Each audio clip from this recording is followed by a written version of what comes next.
तुम्ही लावालाव्या करायचं बंद करा, हे असले धंदे बंद करा, खऱ्या बातम्या द्यायला शिका. इतका आताताईपणा चांगला नाही. थोडंसं सबुरीने घेतलं तर जास्त बरं होईल. तुम्ही किती असे उलट सुलट प्रश्न विचारले तर आम्ही फार एकजुटीने राहायचं ठरवलेलं आहे. परंतु त्याचबरोबर प्रत्येकाला आपला आपला पक्ष वाढवण्याचा अधिकार आहे. काल उपमुख्यमंत्री एकनाथ शिंदे पुणे जिल्ह्याच्या दौऱ्यावरती होते. ते म्हणले की अजित पवारांच्या पुणे जिल्ह्यात भगवा फडकायचा आहे. बरोबर आहे ना.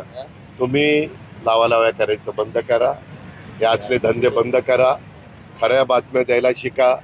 मध्ये पण ज्या काही घटना घडल्या, आता एकदा पोलिसांचा रिपोर्ट त्या ठिकाणी येऊ द्या.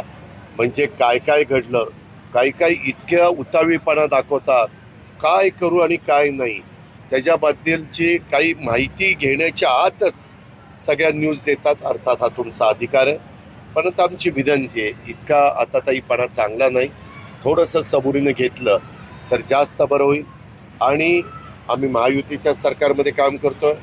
आम्हाला मोठं बहुमत महाराष्ट्रातल्या जनतेने दिलंय. परंतु त्याचबरोबर प्रत्येकाला आपला आपला पक्ष वाढवण्याचा अधिकार आहे.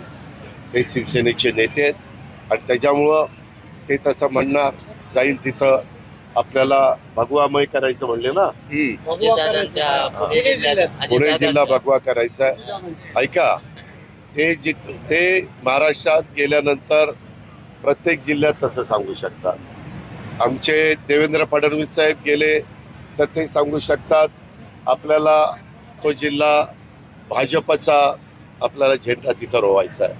आणि मी गेलो तर मी सांगू शकतो की आपल्याला राष्ट्रवादीचा तिरंगा झेंडा तिथं फडकवायचा. ऐकायचं मी नाही, सगळ्यांना सांगतो, ह्याच्यात विशेष काही नाही. तुम्ही किती असे उलट सुलट प्रश्न विचारले तर आम्ही फार एकजुटीने राहायचं ठरवलेलं आहे. शेवटी आम्ही काही जरी सांगितलं पत्रकार मित्रांनो, तर जनता जनार्दनांच्या मनामध्ये कुणाच्या हातात सूत्र द्यायची आणि कुणाच्या हातात नाही द्यायचे हे सर्वस्वी आहे. आणि त्याच्यामुळं माझी विनंती आहे की त्यांनी त्यांच्या कार्यकर्त्यांना स्फूर्ती देण्याच्या करता, प्रोत्साहन देण्याच्या करता अशा प्रकारची वक्तव्य त्या ठिकाणी केली जातात. परंतु शेवटी आम्ही राज्याचं हित डोळ्यासमोर ठेवून महायुतीच्या सरकारच्या माध्यमातून